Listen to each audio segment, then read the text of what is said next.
Welcome to Bengali study trip.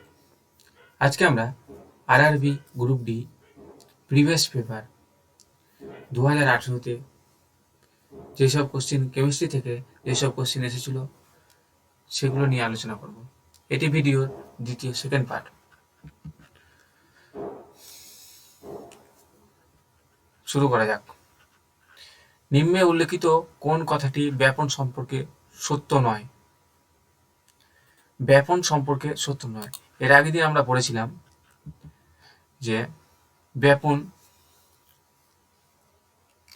ব্যাপনের তাদের পরিমাণের ওপর নির্ভর করে না। ব্যাপন উচ্চ থেকে নিম্ন অঞ্চলে গতিবিধি। তরল ও কঠিনের সাথে তুলনা হলে গ্যাসগুলি এক অঞ্চল থেকে অন্য অঞ্চল অবাধ চলাচল করতে পারে এবং গ্যাসে ব্যাপনের হার বেশি হয়। তাহলে এখানে বেশ কিছু কথা মনে রাখার ব্যাপার আছে আমাদের, যে গ্যাসে ব্যাপনের হার বেশি হয়। ব্যাপন যে কোনো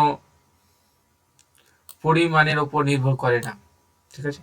ব্যাপন উচ্চ থেকে নিম্ন অঞ্চলে গতিবিধি হয়, ঠিক আছে।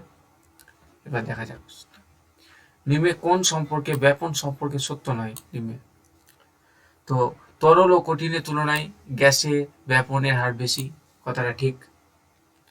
ব্যাপন শুধুমাত্র তখনই সম্ভব যখন পদার্থের কণাগুলি ক্রমাগত চালিত হয়, এই কথাটাও ঠিক।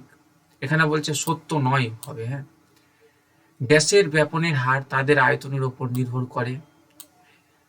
আয়তনের উপর নির্ভর করে না হবে, কিন্তু এখানে বলেছে করে, তার জন্য অ্যান্সারটা হবে এই সি। ব্যাপন হলো উচ্চ ঘনত্ব থেকে নিম্ন ঘনত্বের কণার গতিবিধি, ঠিক।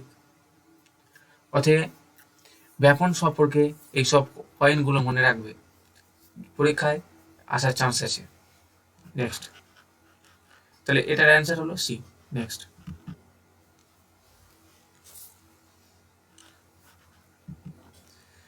যে প্রক্রিয়াটির নাম বলুন যার মাধ্যমে কোনো ধাতুর ওপর তার চারিপাশের উপস্থিতি পদার্থ যেমন আর্দ্রতা এবং অ্যাসিড ইত্যাদি দ্বারাই আক্রমণ করা হয়। এটা উত্তর হবে ক্ষয় বা কোরোশন। ধাতু ও তার চারপাশে উপস্থিত পদার্থ যেমন আর্দ্রতা ও অ্যাসিড ইত্যাদি দ্বারা আক্রমণ করা হয়, ক্ষয়। নেক্সট, এক মোল তামার কত সংখ্যক পরমাণু উপস্থিত? এক মোল তামায় কত সংখ্যক পরমাণু উপস্থিত আছে? 6.022 ইন্টু 10⁻23। এগুলো স্ট্যাটিক মনে রাখতে হবে সবাইকে। নেক্সট, পরমাণু শব্দটি উদ্ভাবনা কে করেন? ডেমোক্রিটাস। এছাড়াও নিচে মনে রাখবে ইলেকট্রন জে থমসন, আলফা ও বিটা কণার আবিষ্কার করেছেন রাদারফোর্ড। পরমাণু তত্ত্বের জনক বলা হয় জন ডাল্টনকে। এটা পরীক্ষার কোশ্চেন সব। নেক্সট, নিচের কোনটি উচ্চ তাপমাত্রায় সহজে জারিত বা পুড়ে যায় না বা জারিত হয় না? ঠিক আছে, এখানে মিশ্র ধাতু যেটা উচ্চ তাপমাত্রায় সহজে পুড়ে যায় না। Next, the melting point of tungsten. টাংস্টেনের গলনাঙ্ক হচ্ছে 3380 ডিগ্রি সেলসিয়াস। তা মনে রাখবে, 3380 ডিগ্রি সেলসিয়াস। নেক্সট, যেই পদার্থগুলি গন্ধ, অম্ল বা ক্ষারের মাধ্যমে বদলে যায় তাদের বলা হয় ঘ্রাণজাগ সংকেত বা অলফ্যাক্টরি ইন্ডিকেটর। যেসব গন্ধ বা ক্ষারের মাধ্যমে চেঞ্জ হয়, ঠিক আছে, বদলে যায়, তাকে অলফ্যাক্টরি ইন্ডিকেটর বলে। নেক্সট, নিম্নলিখিতের মধ্যে কোন উপাদানটি মেন্ডেলিভের পর্যায় সারণীতে নিশ্চিত রূপ স্থান খুঁজে পায়নি? ভেরি ভেরি ইম্পর্টেন্ট, পরীক্ষাতে বহুবার এসেছে এটা।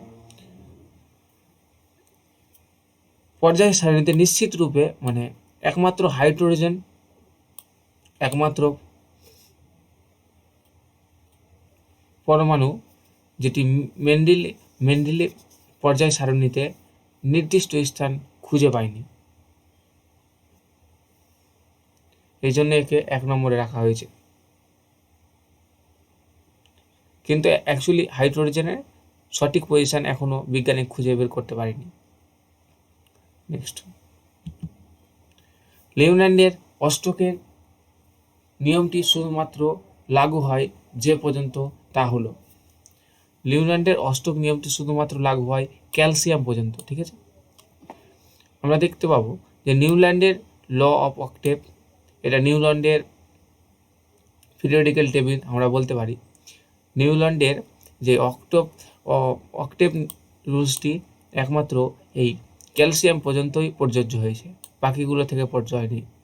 এছাড়াও পরীক্ষাতে এসেছে নিউল্যান্ডের অক্টেভ নীতি থেকে, রুল থেকে, যেটা হচ্ছে ফার্স্ট এলিমেন্টের নাম বলুন, হাইড্রোজেন, লাস্ট হচ্ছে থোরিয়াম, এবং নিউল্যান্ডের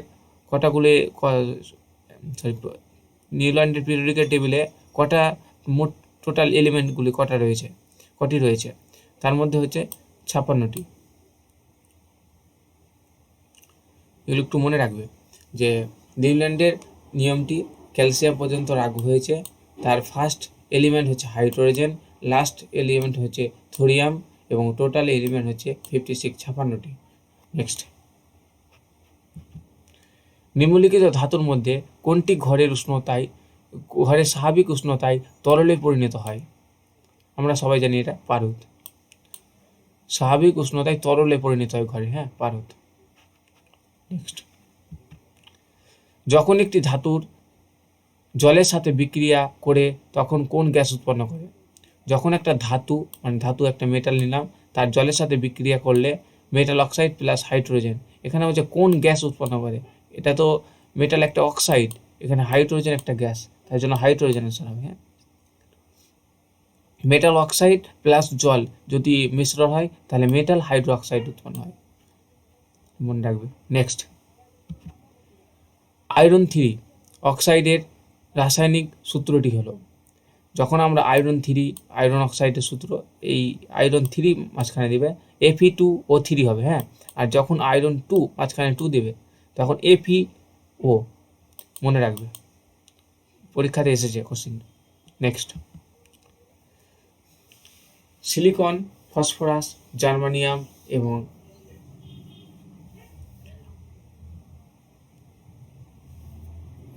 আর্সেনিক, এদের মধ্যে কোনটি বিজোড়?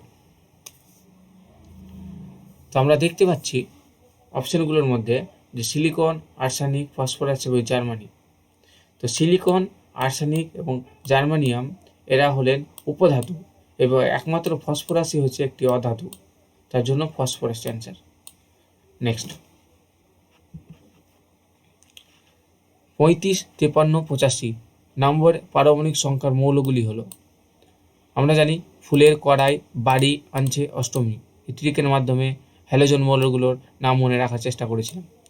তো এখানে আমরা দেখতে পাচ্ছি 35, 53, 85 কোন মৌল? এগুলো হ্যালোজেন মৌল, পরীক্ষায় এটাও আসতে পারে। 9, 17, 35 কোন মৌল? হ্যালোজেন মৌল, মনে রাখবে। নেক্সট, কোনো মৌলের আইসোটোপের ভর সংখ্যা 298, এর নিউক্লিয়াসে 189টি নিউট্রন থাকলে এর পারমাণবিক সংখ্যা কত? এসব অঙ্ক টাইপের কোশ্চেন, কিন্তু এগুলো খুবই সোজা। দেখো, এখানে চেয়েছে পারমাণবিক সংখ্যা কত, তাই তো আমরা জানি যে পারমাণবিক সংখ্যা ইকুয়াল টু প্রোটন সংখ্যা। ঠিক আছে,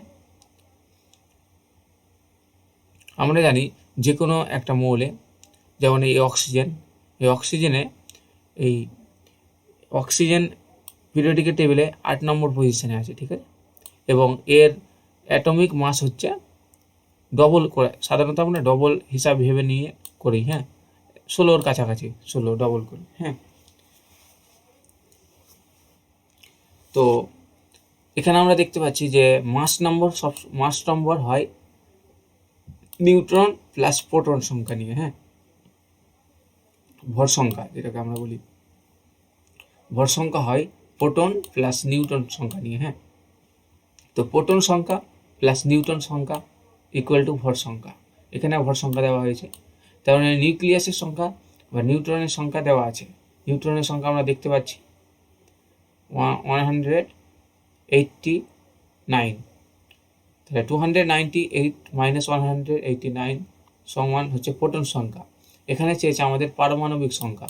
আমরা প্রথমে দেখেছি যে পারমাণবিক সংখ্যা ইকুয়াল টু প্রোটন সংখ্যা, অতএব প্রোটন সংখ্যা বের করলে আমরা পারমাণবিক সংখ্যা পাইব, তাই জন্য 109 অ্যান্সার। নেক্সট, যেই প্রক্রিয়াতে বিদ্যুৎ 10% সোডিয়াম ক্লোরাইডের মধ্যে দিয়ে যায় তাকে ড্যাশ বলা হয়। 10% সোডিয়াম ক্লোরাইডের মধ্যে দিয়ে যায় তাকে বলা হয় ক্লো-ক্ষার প্রক্রিয়া। এটা একটু তোমরা নোট করে রাখবে। হ্যাঁ, ক্লো-ক্ষার প্রক্রিয়া কাকে বলে। নেক্সট,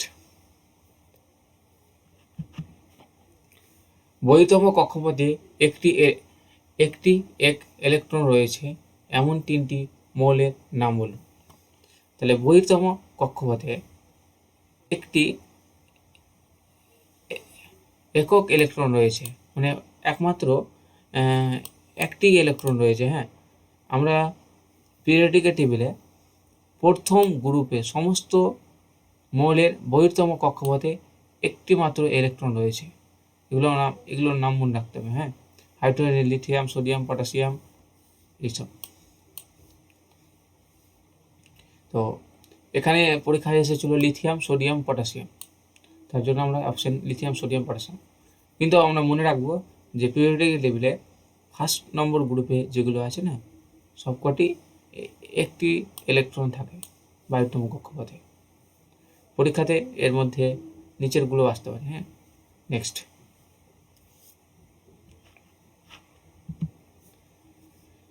এ দ্রবণে পিএইচ এর মাত্রা 6, বি দ্রবণে পিএইচ এর মাত্রা হচ্ছে 8 এবং সি দ্রবণে পিএইচ এর মাত্রা হচ্ছে 2।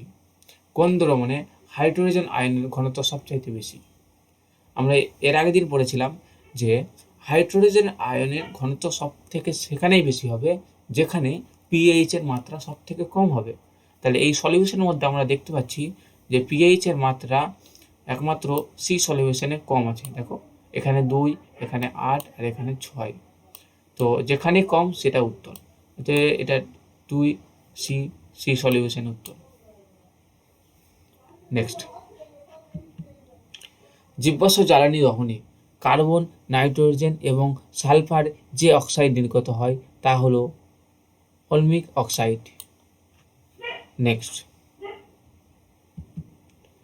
the element with atomic number 57 belong to which group? তো the atomic number 57 কোন গ্রুপে মানে কোন ব্লকে বিদ্যমান? আমরা জানি যে পিরিয়ডিক টেবিলে 4টি ব্লক আছে। একটা হচ্ছে এস ব্লক, একটা হচ্ছে ডি ব্লক, একটা হচ্ছে পি ব্লক আর একটা হচ্ছে এফ ব্লক। এই পিরিয়ডিক্যাল টেবিলে এই প্রথম দুটাকে বলা হয় এস ব্লক, এই এতটুকু বলা হয় ডি ব্লক, আর এটাকে বলা হয় পি ব্লক, আর এটাকে বলা হয় এফ ব্লক। তো আমরা দেখব যে 57 কোন ব্লকে আছে। 57 আমরা দেখতে পাচ্ছি এখানে, তার মানে এটা হচ্ছে আমাদের ডি ব্লক। ঠিক আছে, ডি ব্লক, সেই জন্য এটার অ্যান্সার হবে ডি ব্লক। নেক্সট, ইথানলকে ইথেনে রূপান্তরিত করতে ব্যবহৃত নির্জলীয়করণ উপাদানটি হলো গাঢ় সালফিউরিক অ্যাসিড। এগুলো একটু স্ট্যাটিক টাইপের, মনে রাখবে। Next, dash are the element of group 18। 18 নম্বর গ্রুপে আমরা জানি যে নোবেল গ্যাস বা নিষ্ক্রিয় গ্যাস থাকে, এবং 17 নম্বর গ্রুপে আমরাও জানি যে হ্যালোজেন মৌল থাকে। 1 নম্বর গ্রুপে অ্যালকালি মেটাল থাকে, আর 2 নম্বর গ্রুপে অ্যালকালি আর্থ মেটাল থাকে। এগুলো মনে রাখবে, এগুলো এক্সাম এসেছে। নেক্সট, তড়িৎ থেকে ক্লোরিন, নিচে আমরা অপশনটা পড়ি। ক্লোরিন থেকে ক্লোরিন, ব্রোমিন থেকে আয়োডিন, দ্য ইলেকট্রোনেগেটিভ। তো এখানে দেখো ফ্লোরিন থেকে ক্লোরিন এসছে, জাস্ট হাইলাইট মারি আমি। ফ্লোরিন থেকে ক্লোরিন এসছে, সরি, এবং ক্লোরিন থেকে ব্রোমিন এসছে, ব্রোমিন থেকে আয়োডিন এসছে। তার মানে আমরা দেখতে পাচ্ছি যে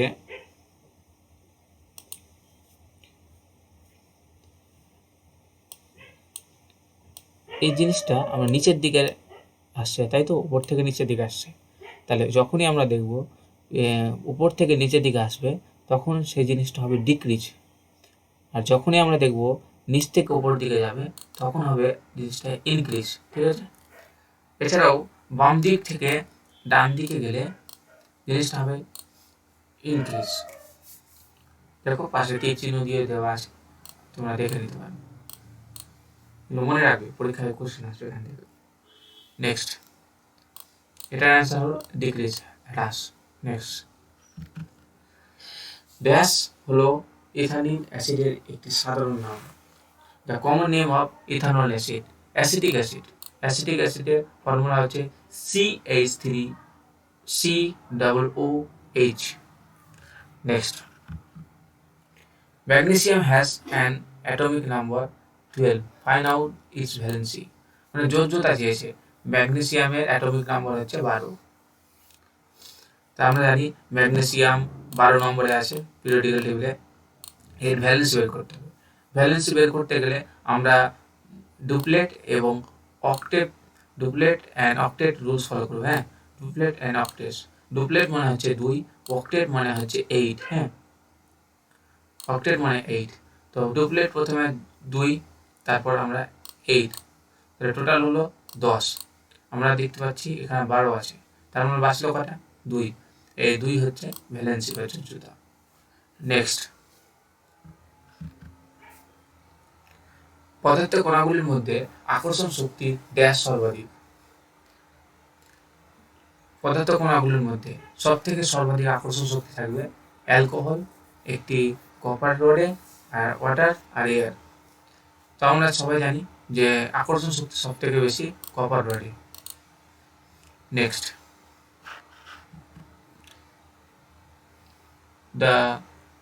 একটি নিরপেক্ষ লিটমাসের দ্রবণের রং। The colour of neutral litmus solution is বেগনি বা পার্পল। নেক্সট, এটা মনে রাখবে, স্ট্যাটিক টাইপের। বাল্বের ফিলামেন্ট তৈরিতে ব্যবহৃত হয়, এটা আমরা সবাই জানি, টাংস্টেন। নেক্সট, মরীচিকার সূত্র। মরীচিকার সূত্র মনে রাখবে Fe2O3 নেক্সট, আজকের জন্য এতটুকু। Thanks for watching.